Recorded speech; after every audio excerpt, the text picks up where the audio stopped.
The Horn of Africa is a dynamic region which has a huge potential for development. Yet countries of the Horn of Africa are experiencing various socio-economic and political crises. The Horn of Africa is also attracting several global powers, which could be a curse or a blessing for the region.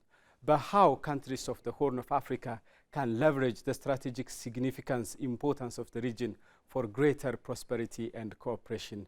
Hello and welcome. My guest for today is Dr. Antenek Getachew, who is working as senior researcher at Institute of Foreign Affairs. Dr. Antenek, big welcome to Ethiopian News Agency. Thank you for your time. Thank you for having me. The Horn of Africa is known for its volatility. So can you give us a brief and quick overview of the current peace and security situation of the Horn of Africa? Okay. As you clearly put it at the beginning, the Horn of Africa, because of different reasons, historical factors, geopolitical factors, its geostrategic location, and maybe its nexus with the Gulf and Middle East region, for long has been characterized by fragile zone, characterized by vicious conflicts, wars, extremism, fundamentalism, piracy. We can mention a number of challenges really harboring in this region. Do you think the Horn of Africa is becoming more precarious and dire than it was before? Yeah, generally we can just characterize and portray the picture of Horn of Africa. It is volatile, prone region, for reasons that I have mentioned you earlier. But recently there are new developments that adds more into the magnitude of the problem. The one is a very heightened rivalry of superpowers, emerging powers, that is regional powers in the Middle East countries, you know. And maybe there is a contestation of interests of superpowers. Every country have its own national interest to serve. And also there is a contest, there are regional wars maybe in neighboring countries. For long, the Horn of Africa is characterized as a fragile zone, but now there are new developments that add into the magnitude of the problem. You know, the Horn of Africa, like I said in the beginning, has attracted several regional and global powers. Many have already come here, you name it, United States, China, Russia, European countries such as Britain, France, Italy, and Gulf countries as well, like Saudi Arabia, United Arab Emirates, Qatar, and so on. Why they are here? I mean, what is the strategic significance of the Horn of Africa for these regional and global powers? Yeah, good. One is its geostrategic location. It connects Europe and Asia through a short route along the Red Sea and the Gulf of Aden, and most of the global I think more than 12 or more than that % of the global trade is happening through this line. So there is economic interest, one.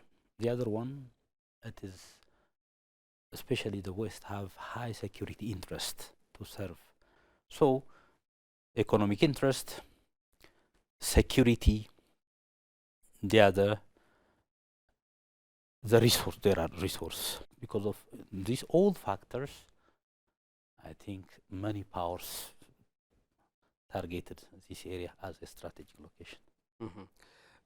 You know, with the presence of these powers, regional powers, emerging powers and global powers, obviously there are options, more challenges, more opportunities as well. So how countries of the Horn of Africa can leverage the strategic significance of the region for their own development, for their own stability, for their own agenda, without surrendering their own national interest? Yeah, if you are in a position to utilize proactive strategy, countries like Ethiopia can have a number of strategic sellouts to leverage and navigate the crisis and risks between the contestation of the superpowers.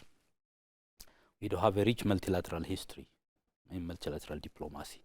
We have been there in the multilateral diplomatic stage since 1923, after the establishment of the League of Nations. And Ethiopia was one of the early member countries of the League of Nations. Then that was really geared towards ensuring the security of vulnerable and small countries by then. Then Ethiopia is a founder of the United Nations, and in 1963 Ethiopia founded the African Union that enables black nations to speak about our in their own way.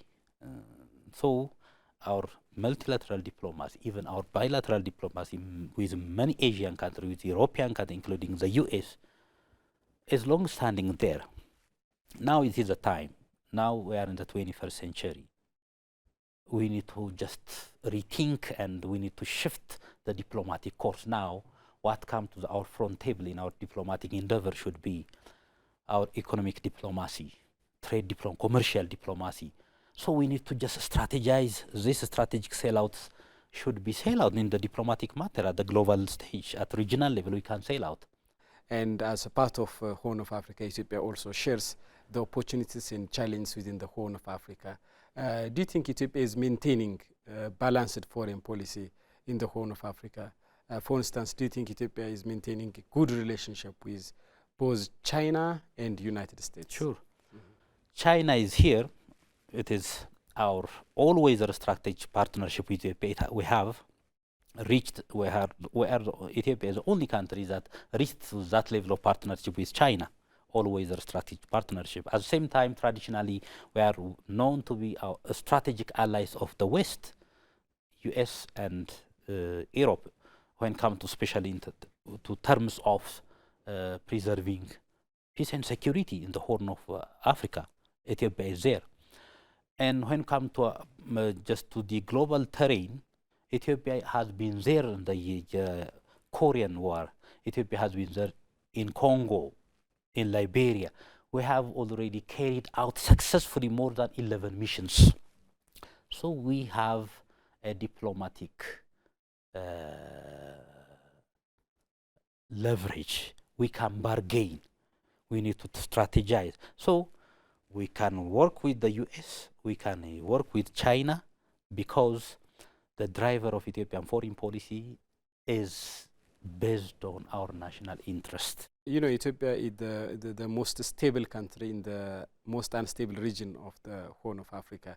And Ethiopia is regarded as an anchor state in the Horn of Africa because Ethiopia has a better stability, more population, and rapid economic growth. So how Ethiopia can take on leadership role in the Horn of Africa to promote peace and security in the region? Yeah, this is one thing that we need to just re-embark on, to rebuild upon, is to maintain and sustain our anchor role in the regional diplomatic supremacy. There is always contestation, but for historical reasons, because of different national power measures, Ethiopia still, I believe, is an anchor state. Our regional diplomacy pursues, Ethiopia interferes in negotiating peace. Ethiopia has been a peace broker between the Sudan, South Sudan, the rebel groups of both South Sudan, and then in the North Sudan, Ethiopia has been mediating between the two warring party heads, leaders. And whenever we think of the stability in Somalia with the aggression of Al-Shabaab, Ethiopia is there, sacrificing a lot. We are paying a lot, more than 20 years. Whenever there is some kind of challenge, Ethiopia is there. So in post-2008, one of the foreign policy pillar of Ethiopia becomes ensuring regional integration.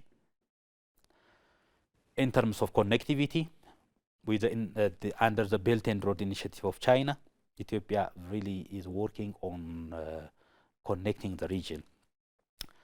The Trans-Africa road that extends from Cairo to Cape Town, passes through Ethiopia. Ethiopia have already completed its own share for Addis to Djibouti and Addis to Awassa Moyale to the neighboring Kenya. This is one thing. The other effort of Ethiopia's effort to ensure regional integration is we are exporting hydropower energy to neighboring countries. At least we can, Ethiopia, at this time, let the other issues of anchor state being contested, I can assure you that at this time Ethiopia becomes a hydro hegemony in the region. We are really just leading the green initiative, the Green Legacy Initiative, started in 2019 by the Prime Minister. We are working on this. These have different dividends. In different multilateral programs, Ethiopia has been representing as an African voice to just earn climate finance for African nations, because we contributed a little or no to climate crisis or climate change, but we are receiving the hardest hit ever. Because of this, Ethiopia is always in different multilateral forums, all that just traditionally represents an African collective voice. This has continued regardless of change of regimes in Ethiopian history. Mostly we do have, since the League of Nations, we have been propagating for independence and freedom of the black nation. That is why Ethiopia becomes an emblem of Pan-Africanism. We have historical reason for that.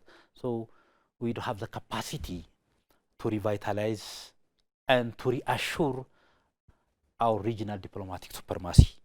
Dr. Antene Getachew, Senior Researcher at Institute of Foreign Affairs, really thank you so much for making time to conduct this interview. I know you came here in your busiest schedule, and I appreciate that. Thank you very much. Thank you.